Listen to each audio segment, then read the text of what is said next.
진실을 파헤칩니다. 진짜 뉴스와의 정면 승부. 신율의 뉴스 정면 승부.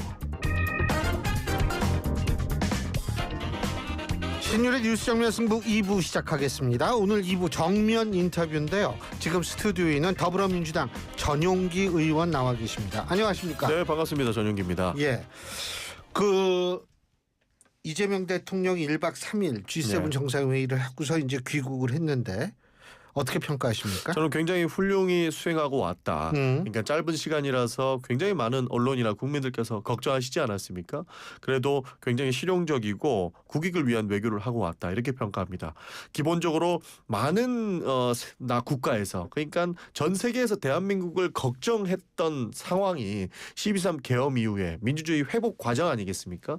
그런 측면에서 대한민국이 다시 한번 민주주의를 바로 세웠고 그에 대한 증명이 결국 이재명 대통령이고 이렇게 바로 G7에 참여할 수 있었던 것 자체가 내부적으로 정리가 다 됐구나라고 하는 인상을 저는 외국에 줄 수 있었다고 봐요. 그런 측면에서 굉장히 성공적인 외교의 사례가 됐고 이 민주주의라는 게 전 세계가 다 우러러보는 것 아니겠습니까? 그래서 저는 그 유엔에서 대한민국의 민주주의를 들려달라. 이 평가가 저는 굉장히 새롭게 느껴졌고 대한민국이 무너지지 않았기 때문에 여러분들께서 신뢰를 가지고 우리를 상대해도 된다라고 메시지를 줬기 때문에 경제적 측면에서도 저는 굉장히 좀 좋은 평가를 받을 것이다. 그렇게 평가합니다. 제가 사실 이재명 대통령 그 순방 G7 정상회의 참석 이후 그 부분에 대해서 이렇게 보면서 좀 씁쓸했던 게 있어요. 네. 뭐가 씁쓸했냐면 외교를 진영 논리로 바라보면서 어떤 특정 그림을 보고서 이 그림이 어떤 그림이라는 식으로 자의적으로 평가하듯이 이렇게 하는 자세는 좀 자제해 주는 게 참 좋지 않을까 네. 이런 생각이 드는데 외교 저는 예를 들면 가장 단순한 예로 이재명 대통령이 이시바 시게루 일본 총리 만나서 서로 자리를 그렇습니다. 사실은 저는 이 장면이 제일 상징적인 이재명 정부의 외교의 상징적인 장면이라고 생각하는데 그거 가지고 뭐라고 얘기를 하는 것부터 시작을 해서 별 얘기 다 나오잖아요. 별 얘기 다 하는데 저희는 큰 의미는 없다고 봅니다. 의미는 없는데 그런 네. 식으로 하면 안 되죠. 사실. 맞습니다. 사실 일본 총리도 대한민국과의 관계 회복, 그러니까 이재명 정부를 알아보기 위해서 여러 가지 시도들을 하고 있는 걸로 알고 있습니다. 네. 그런 측면에서 이재명 정부의 실용 외교가 저는 빛을 발할 거라고 보는데 굳이 그 자리 배치 그리고 그거는 배려라는 차원에서 굉장히 잘한 그렇습니다. 거라고 봐요. 그런 부분들을 비판하고 오히려 그러니까 사실 주객이 전도된 거죠. 그런 모습들은 바람직하지 않다라는 말씀 드리고 싶습니다. 그래서 이시바 일본 총리도 우리나라 주최하는 도쿄에서 주최하는 거죠. 한일 수교 60주년 행사에 참석한다고 하는데 사실은 이런 것들이 그런 결과물이고 그런 화답이라고 볼 수 있는 거거든요. 충분히 저도 그렇게 평가를 합니다. 그래서 사실 그 한중일 문제는 굉장히 예민하지만 우리가 관계 개선이 필요하지 않겠습니까? 이렇게 굉장히 세심하게 챙겨야만 국익에 결국에는 도움이 될 것이라고 보기 때문에 할 말은 하고 용서하지 못할 부분 그러니까 반대해야 될 부분들을 정확하게 가린 다음에 국익에 도움되는 역할이라면 관계 개선도 해나가야 된다라고 그게 생각합니다. 실용이죠. 그렇습니다. 김대중 전 대통령도 사실 일본 왕 그때 돌아가셨을 때 일본 가가지고 직접 그 덴노라는 우리나라 말을 써가면서 그렇게 얘기를 했을 뿐만이 아니고 일본 문화 김대중 정권 당시에 다 개방이 된 거 아닙니까? 그렇습니다. 지금 네. 그거 맞는 말씀이시고 우리 15만 원씩 받게 생겼어요. 어떤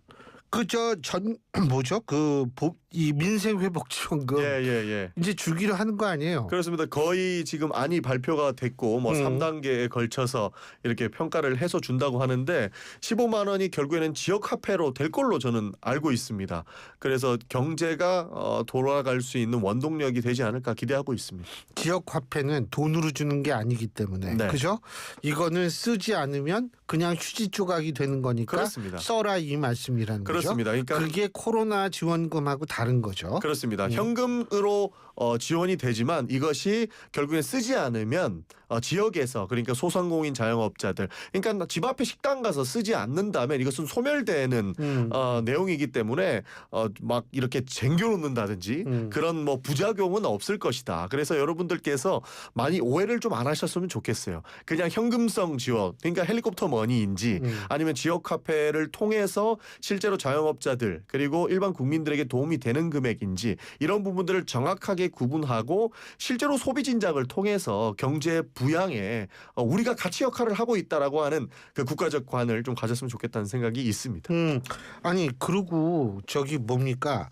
근데 이제 일각에서는 이거 다 이제 국가 부채 이거 젊은 사람들이 갚아야 되는 돈이다 이런 얘기를 하는데 그 부분은 어떻게 보세요? 사실 뭐 말이 아다르고 그러고 보니까 우리 전 의원님도 젊은 사람이잖아요. 말이 아다르고 예. 어다른데 그런 식으로 접근해서는 사실 될 것도 안 되죠.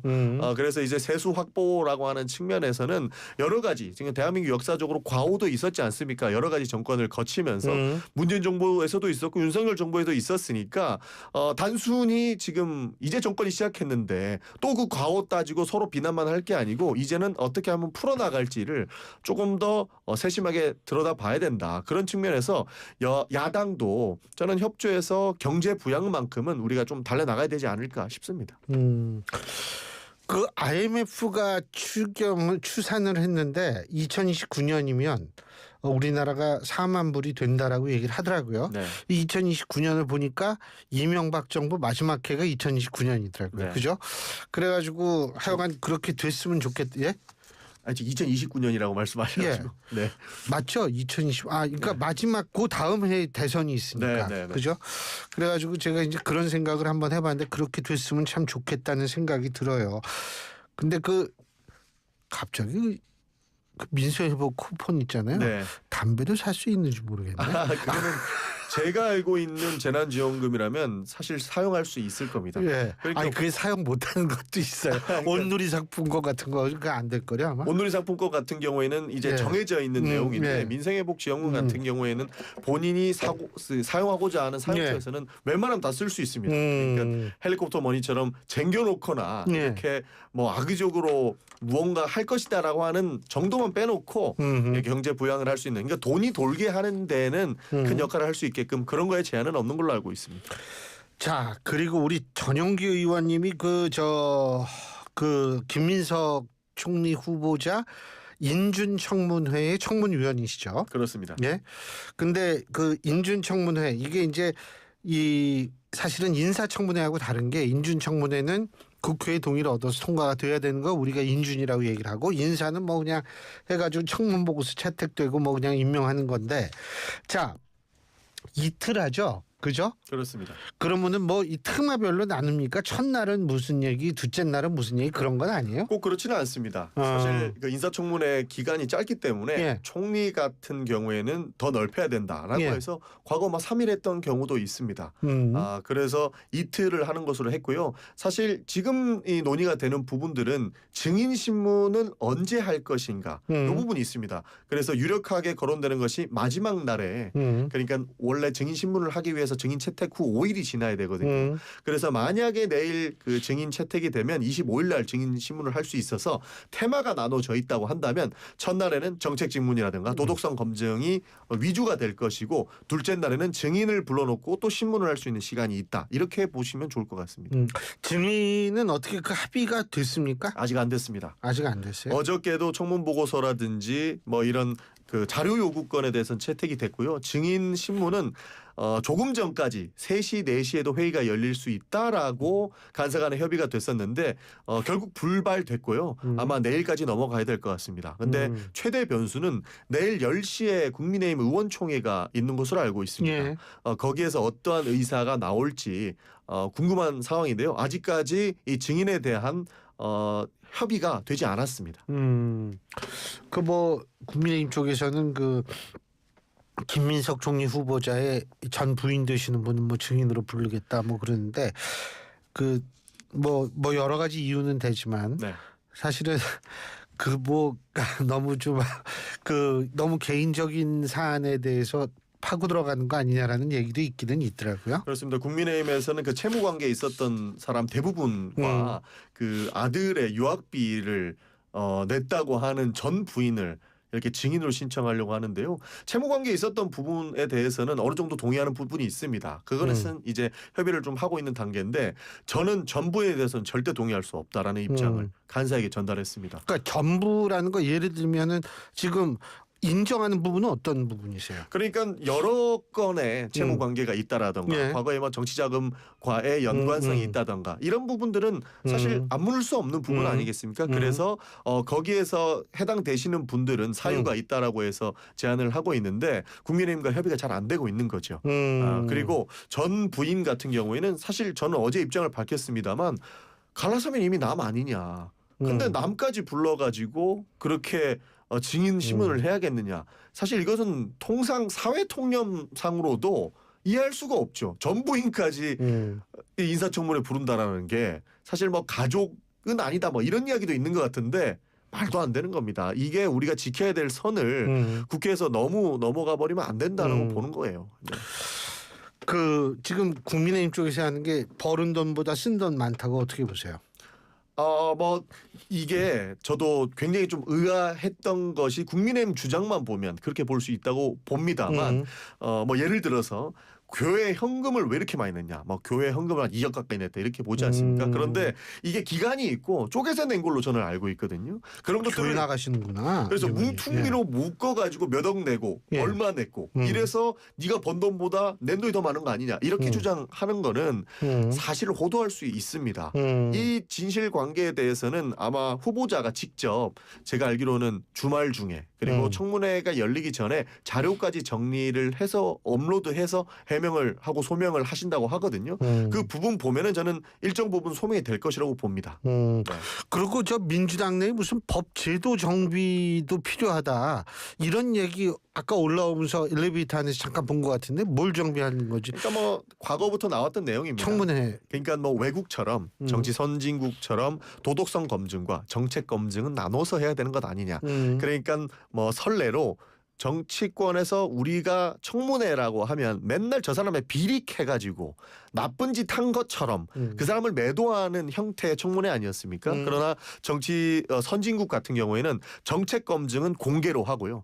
비공개로 사실상의 도덕성 검증을 진행하는 곳도 있습니다. 그래서 이것을 하니 많이 과거부터 논의가 되어 왔습니다. 그러나 이제 야당이 되면 항상 반대하죠. 사실 민주당도 3년 전에 반대했던 기억이 있습니다. 그래서 어느 정도 합의 기간을 갖춰두고 예. 우리도 정치 선진국처럼 마치 그 공직자의 정책 검증을 뒤로 미룬 채 도덕성 검증을 위해서 일부러 나쁜 사람을 매도하는 이런 문화는 바꿔야 되지 않겠느냐라고 하는 측면에서 지금 또 나온 것으로 저는 이해하고 있습니다. 아니 근데 지금 선진국 사실 이 청문회라는 게 대통령제 하에서만 하지 내각제에서는 안 하거든요. 그렇습니다. 예? 예. 그러니까 이게 사실 이거 하는 나라 그럼 어떤 나라냐 그러면 대통령이 한 나라가 우리보다 잘 사는 나라 미국밖에 없더라고요. 그러니까 이게 참 그런데 하여간 그 요새는 그래서 안 하려고 그런다는 거예요. 아예. 그러니까 청문회 무서워서 장관은 안 한다. 내가 차관은 할 수도 있다. 안 한다는 이렇게 거예요. 평가한 사람도 많습니다. 그렇죠. 네. 그러니까 이게 뭐 온 가족이 다 시달리고 이렇게 네. 되니까 아예 안 하는 것 같은데. 그러니까 이제 더 하나죠. 왜냐하면 그냥 가족들만 한테는 뭐 미안하다 하면 넘어가면 되는데 이제는 뭐 전부인 부른다 이런 얘기까지 나오면 하고자 하는 사람들이 거의 없지 않겠습니까? 그렇죠. 그게 하여간 참 아니 이게 근데 도가 점점 높아져가지고 그렇습니다. 지나쳐지는 것 같습니다. 이거 참. 그래서 이제 좀 전에 말씀 주셨지만 내각제에서는 웬만하면 안 한다. 그러니까 아예 안 하는 건 또 아닌 걸로 알고 있거든요. 예. 하더라도 정책 검증에 대해서는 공개적으로 하고 이런 것들은 좀 최소화하는 방향으로 가는 이런 국가들이 많은 것으로 저는 알고 있습니다. 하여간 아니 근데 이게 근데 이제 사실 좀 그게 제도를 바꾼다 하더라도 언론이 이게 또 막 나서가지고 막 이러면은 이게 참 여러 가지로 또 힘들어지는 상황도 되는데 그리고 이런 얘기도 있잖아요. 김민석 총리 후보자가 취임 전부터 이게 사방에 다닌다. 이게 청문회도 전에 총리 행세하는 거냐 이렇게 비판하고 있는데 이건 어떻게 보세요? 저는 그러면 손 놓고 있을 것이냐라는 반문을 하고 싶습니다. 이게 원래 총리가 없었고 기간이 조금 긴 그러니까 파면 직후에 있는 조기 대선이 아니었다면 이런 일이 있지는 않았을 거라고 봅니다. 그러나 예. 인수위도 없었고 예. 당장 누군가는 일을 해야 되는 것이기 때문에 총리가 조금 빨리 움직인다. 라는 평가 충분히 저는 감안하고 가야 되는 부분 아니냐 싶은 거예요. 실제로 국회에서 동의를 하지 않으면 낙마할 수밖에 없는 상황 아니겠습니까? 그럼에도 불구하고 총리 후보자로서 이런 책임을 다하는 모습들은 당연히 필요한 거고 사실 뭐 장관들도 과거 정부부터 다 그랬다고 봅니다. 예. 기본적으로 후보자가 되면 그에 대한 마땅한 예우도 하고 그에 대한 책임을 지속적으로 묻고 있기 때문에 지금 그렇게 너무 나쁘게 볼 것만은 아니다. 그런 행보를 통해서 본인의 이 행보에 대한 방향성 설정은 필요한 것 아닌가 하고 보고 있습니다. 참 그 말씀하시니까 지금 국정기획위원회가 그게 사실 인수위 역할하는 거 아니에요. 실제로 각 부처에서 보고를 받고 있습니다. 그렇죠. 네. 근데 지금 보고 받고 있는데 거기에 대해서 그 인수위원장 하시던 그 인수위원장이 국정기획위원장이나 아니면 대변인. 대변인이 아주 공개적으로 그 문재인 정권 때도 이러진 않았다. 이거 다시 해와라라고 얘기를 했는데 그 이유가 뭘까요? 사실 뭐 디테일하게 들어가는 부분들을 조금 축소하는 경향이 있는 것으로 저는 이해하고 있습니다. 그래서 이런 식으로 하면 안 된다라고 하는 그런 여론들이 실제로 기획위원들 사이에 팽배한 것 같습니다. 그래서 뭐 언론에서는 길들이기다 이렇게 평가하는데요. 기본적으로 대통령 자체가 스타일이 굉장히 디테일하시거든요. 이야기를 다 들어보고 본인이 공부했던 내용들과 함께 토론을 하는 스타일이라서 그대로 기획위원회에서 대통령께 보고하고 국정을 설계한다? 이거 기획위원들 다 책임져야 되고 대통령한테 크게 혼날 거거든요. 왜냐하면 저희가 당 대표로 한 3년을 같이 해왔지 그렇죠. 않습니까? 예. 그러다 보니까 이렇게 보고하면 자기가 책임져야 되는 상황이 오다 보니 똑바로 보고해라, 다시 보고해라 이런 상황이 연출될 수밖에 없다고 저는 봅니다. 그리고 뭐 이제 공무원 사회에선 뭐 장관도 전 정권 사람들이래 가지고 뭐 아직 그렇다 그러는데 이게 사실 총리가 임명이 돼야지 이게 장관들도 바꿀 수가 있는 이 논리적으로 따지면 그렇지 않습니까? 그렇습니다. 그렇기 때문에 뭐 총리 인선이 늦어지는 것 아니냐 이런 걱정을 해주시는데 민주당 입장에서는 총리 인선 늦출 수 없습니다. 그렇게 되면 더 국정 공백이 가속화될 것이고 대통령실만 죽어나는 거거든요. 그렇기 때문에 빨리 일선 공무원 인사와 일선 공무원의 업무 집행을 위해서 총리 인선을 빨리 해야 된다. 그리고 장차관 인사가 따라가줘야 된다. 라는 입장입니다. 아니 공무원들도 좀 어떻게 빨리 뭐가 어떻게 돼야지 일을 하든지 말든지 할 텐데 그게 이제 참 그런 것 같아요. 자 그리고 그 지금 이제 전당대회가 8월인가요? 8월 초에 있는 8월 초에 있죠. 네. 그래가지고 벌써부터 이제 그 당권 경쟁에 나서시는 분들이 두 분이 지금 나서고 있는데 정청래 의원이 일단 출마 선언을 했고요. 그리고 이 박찬대 전 원내대표도 나올 것 같죠? 맞습니까? 실제로 나온다라고 하는 예. 보도도 쏟아지고 본인은 있고요. 아직 선언을 안 했을 뿐이죠. 그죠? 그렇습니다. 예. 본인은 선언 안 했지만 예. 이미 기정사실화된 그런 상황인 것 같습니다. 지금 뭐 이거 가지고 여러 가지 얘기들이 많이 나오더라고요. 그 예를 들면은 어제 문화일보가 그 보도한 건데 서용주 소장 맞죠? 네. 정치사 서용주 소장께서 어제 어떤 방송에서 김어준 씨의 그 이 지지 세력들은 정청래 의원을 밀고 이재명 대통령의 지지 세력들은 박찬대 전 원내대표를 민다 이런 언급을 했다라는 것이 문화일보에 보도가 됐는데 어떻게 보세요? 저는 뭐 사실과 관계가 멀다라고 생각을 합니다. 그러니까 뭐 과거부터 친했던 이 친분으로 본인이 이렇게 이야기를 하시던 와중에 오해를 생긴 것 같은데 사실과는 일단 기본적으로 다르다는 말씀을 좀 드리겠고요. 어떻게 달라요? 그러니까 정청래 우리 의원 같은 경우에도 박찬대 의원 같은 경우에도 둘 분 다 최고위원을 이재명 대통령 옆에서 직접 했습니다. 그렇기 때문에 성향을 다 알고 계시고 그런 식으로 나누기에는 굉장히 어려운 부분들이 있다고 보는 거거든요. 그런 차원에서 동의하기 어렵다는 말씀을 드립니다. 그래서 지금 이 이야기가 왜 나왔냐면 벌써 박찬대 의원이 출마 선언을 하지 않았는데 굉장히 당내 분위기는 고조됐고요. 실제로 네거티브도 있는 것으로 포착이 되고 있습니다. 그래서 저 제3의 세력이라고 저는 평가를 하는데 서로 욕하지 마라. 네거티브 하지 마라라고 하는 세력이 나올 정도로 온라인 여론이 심상치 않거든요. 그런 차원에서 아무래도 해당 발언을 하신 것 같은데 일단 사실과는 관계가 멀고 일단 전당대회가 시작되면 아마 첫 번째 조치가 이 네거티브를 어떻게 통제할 것인가가 아마 전당대회 준비위원회에서 가장 먼저 할 특단의 대책이 아닐까 싶습니다. 지금 그러니까 이게 네거티브 이게 온라인상에서 벌어지는 거 아니에요? 온라인상에서 벌어지고 있습니다. 네. 그게 민주당 홈페이지 그쪽에서 벌어지나요? 그러니까 아니면? 민주당을 지지하시는 분들이 이렇게 네거티브에 들어갔다라는 이런 예. 보도들도 있고 실제로 분위기도 저는 그런 걸로 포착하고 있거든요. 그러나 이게 본선 경쟁에 들어가다 보면 자제하자는 분위기가 올라올 수밖에 없다. 왜냐하면 결국에는 그 민주당에서의 분란이 대통령에게 부담을 줄 수밖에 없는 상황이 될 거기 때문에 이 부분은 지금은 잠깐 해프닝 으로 갈 수 있겠지만 결국에는 정리될 부분이라고 보는 것이고 지금 이렇게 단순한 발언으로 모든 걸 규정하기에는 어려운 순간이다. 저는 그렇게 생각을 합니다. 그래도 이제 만일 박찬대 전 원내대표가 이제 출마 선언을 하고 이러면 아무래도 뭐 세게 붙는 거야. 그걸 가지고 뭐라고 얘기를 하겠어요. 그렇습니다. 뭐 예. 그렇습니다만 예. 그러니까 네거티브 한다면 누군가 네거티브의 전략으로 이 선거를 이끌어 가려고 한다면 사실 저는 당원들이 가만히 안 있을 거라고 봅니다. 왜냐하면 우리의 싸움이 이재명 대통령의 부담으로 작용할 것은 명백하기 때문에 당원들이 바보가 아니거든요. 다 보고 있거든요. 모든 국민들이 해당 전당대회를 바라보고 있는데 아버지가 나가시고 나서 아들끼리 재산 싸움하는 것도 아니고 이런 볼썽사나운 꼴을 보인다? 절대 용서 안 하실 거기 때문에 저는 이런 네거티브는 잠깐의 해프닝이고 앞으로는 잘하기 경쟁으로 들어가야만 승기를 잡을 수 있다라고 하는 분위기가 있을 거라서 그 부분으로 갈 것이다라고 생각을 합니다. 그러고 법사위원장 그거 달라 그러잖아요. 국민의힘에서. 네. 그래가지고 지금 신임 원내대표들끼리 자주 만나는 모양인데 이 부분이 결론이 잘 안 날 것 같은데 어떻게 보고 계세요? 결론은 나와 있습니다. 국민의힘에서는 뭐 외교통일, 국방, 정보위 위원장 다 줄 테니까 법사위원장 달라라고 평가하는데요. 더 안 줄 명분이 뚜렷해졌습니다.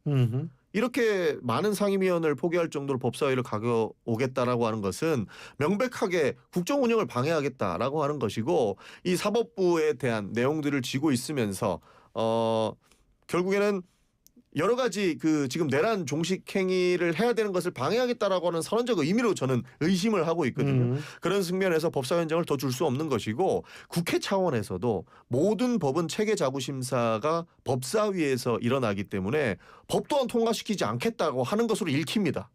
그래서 절대 줄 수 없다. 오히려 이렇게 말씀하셔서 더 명백하게 법사위원장은 줄 수 없다라고 하는 것이 뚜렷해졌다. 저는 그렇게 봅니다. 뭐 하여간 여러 가지 얘기들이 나오는데 제가 한 가지 오늘 그 이종석 박사 그 국정원장 예. 청문회에 있었잖아요. 근데 이제 뭐 이종석 박사 같은 경우에는 이제 이 본인이 자주파로 불리는 거 그렇지 않습니까? 네. 그런데 뭐 자기는 이 우파 쪽에선 좌주파라고 욕먹고 예전에 네. 좌파 쪽에서는 동맹파라고 욕먹었다 뭐 이런 얘기를 했는데 실제로 이 이재명 정부 내에서 좌주파와 동맹파의 갈등 존재할 수 있다고 보십니까? 뭐 저는 뭐 함께 통용해서 가야 된다라고 봅니다. 사실 뭐 한미동맹과 관련된 내용은 변함없이 가야 되는 그런 현실적인 측면이 있는 거고 그렇다고 해서 뭐 자주 국방을 하지 않을 수 없는 그런 상황 아니겠습니까? 우리 국익에 어떤 것이 도움이 될 것인지 에 대한 토론은 충분히 있겠습니다만 이것이 갈등으로 비화될 것까지는 아니라고 봅니다. 사실 이에 대한 철학은 대통령이 명확하게 가지고 계시거든요. 그래서 이것이 갈등으로 비화되거나 하지는 않을 것 같습니다. 그래서 아마 국정원장이 양쪽에서 욕먹는 그러니까 자주파냐 뭐 동맹파냐 이런 싸움이 있는 것 아닌가 싶은 거예요. 그래서 중심을 잘 잡아주실 거라고 생각을 하셨기 때문에 인사를 하셨다. 저는 그렇게 평가합니다. 그리고 홍준표 전 시장 귀국한 거 아시죠? 보도를 봤습니다. 예, 네. 귀국했는데 그분이 3대 특검과 관련해 가지고 또 정당 예산 얘기를 했어요. 가능성은 얼마나 보세요? 실제로 저희가 정당 예산을 일부러 하지는 않을 것으로 보고 있습니다. 왜냐하면 국정 운영 파트너예요. 1야당은. 그러니까 윤석열 전 대통령께서는 예. 민주당을 무시하는 전략으로 가셨지만 우리는 그러지 않을 것이다. 저 식사하신다고 그러더라고요. 그렇습니다. 언제더라? 예. 여야 대표하고. 그러니까 뭐 만나야 관저에서? 이야기가 된다라고 하는 생각을 가지고 있기 때문에 대통령께서 국정 파트너로서의 역할을 하는 것이지 이것을 마치 굉장히 강력하게 단합하는 모습을 보여주실 거라고 생각하지 않습니다. 그러니까 그 정치적인 부담을 안고 이런 결단을 하기는 어려울 것이다. 다만 책임은 물어야 된다라고 하는 부분에 대해서는 동의합니다. 그 책임이라 하면 3대 특검에 관련된 부분에 대한 책임이죠. 그러니까 뭐 꼭 그런 것만은 아니고요. 뭐 예. 내란 예. 행위에 대해서 혹시나 누군가 미리 알고 있었다던가 투표 방해 행위를 했다던가 이 부분은 저는 믿고 싶지는 않으나 책임이 있을 수 있다라고 하는 부분에 대해서 일정 부분 동의를 하고요. 추가적으로 대통령 선거, 그러니까 홍준표 전 시장이 얘기했던 대통령 선거에서의 심야의 후보 교체 사태. 원래 기본적으로 정당은 민주주의에 기반해야 된다라고 하는 내용들이 헌법에 있지 않습니까? 그거를 깡그리 무시하는 행위로도 보일 수 있기 때문에 이에 대한 책임은 지금 김용태 비대위원장이 당무감사를 하고 있는데 아니 하자고 얘기를 했는데 그게 실현이 안 되고 잘 있죠. 안 되고 있죠. 예. 그러니까 그런 내용들을 좀 더 보다 보면 이에 대한 책임을 물어야 될 방향성은 나오지 않을까 싶습니다. 지금 단순히 여야의 갈등으로 봐서 정당 해산을 저희가 먼저 해야 된다라는 주장은 저는 아직 들어보지 못했습니다. 네. 그 김건희 씨에 관련한 도이치모터스 문제요. 연일 보도가 되고 있습니다. 그런데 이제 제가 한 가지 여쭤보고 싶은 게 이 지금 뭐 수백 건의 그 녹취 파일을 확보를 해가지고 이제 그걸 가지고서 이제 계속 수사를 하는 모양인데 검찰이 네. 이 윤석열 정권에서 항상 얘기했던 게 이거 뭐 다 옛날에 털어가지고 아무런 문제가 없었다라는 건데 이게 요새 이렇게 막 발견되고 이러니까 사람들이 거기에 대해서 아 이게 뭐지라는 생각을 합니다. 김건희 씨 문제가 어떻게 전개될 거라고 보십니까? 사실 뭐 김건희 여사는 입원을 하셨죠. 그러나 이미 증거는 굉장히 많이 나왔다고 보는 것이고 증거가 사실 한 십몇 년이 지났는데 이제 나오는 게 굉장히 의아하죠. 그럼 그동안은 뭐 했나? 심지어는 기간이 지난 증거로 추정되는 물건들도 나오고 있는 거 아닙니까? 그거 보니까 누가 그걸 아주 갖고 있었던 거예요. 그러니까요. 예. 그런 의심을 안 할 수가 없는 상태라서 사실 어떠한 행위를 하든 충분히 특검에서 기존에 나와 있던 내용들 그리고 재판이 일부 진행됐던 부분들을 종합해서 결론을 만들기 전에 김건희 여사를 소환해도 늦지 않다. 저는 그렇게 보기 때문에 큰 어려움은 없을 것이다라고 보고 있습니다. 3대 특검 뭐 이게 내란 특검 같은 경우에는 아마 올해 말까지 할 거요. 실제로 그죠? 뭐 그렇습니다. 네. 그러고 김건희 특검도 마찬가지죠. 빨리 마무리를 해야죠. 네. 빨리 마무리를 하는데 뭐 일부러 늘어지기는 하겠습니까마는. 네. 근데 어쨌든 지금 입원을 한 거는 큰 영향이 없겠죠. 큰 영향은 없을 거라고 보고 있습니다. 그 이유가? 그러니까 좀 전에 말씀드렸던 것처럼 기존에 있던 증거들 그리고 증거로 새롭게 하니까. 새롭게 나오는 증거들을 만들어 놓고 결론 직전에 예. 김건희 여사 소환해도 늦지 않다라는 거예요. 그래서 특검이 기본적으로 한 6개월 정도 진행이 될 것 아닙니까? 그럼 그 전에 불러도 되는데 일찍 입원하신 거 아닐까요? 네. 알겠습니다. 야 시간 금방 간다. 네. 예, 아유 이 모시고서 오늘 쭉 얘기를 들어보니까 어쨌든 그러고 저 다음 주에 저 청문회 네. 예 잘 임하시길 바라겠습니다. 잘 준비하겠습니다. 예 오늘 말씀 잘 들었습니다. 고맙습니다. 감사합니다. 예 더불어민주당 전용기 의원이었습니다. 안녕하세요. 에피트 모델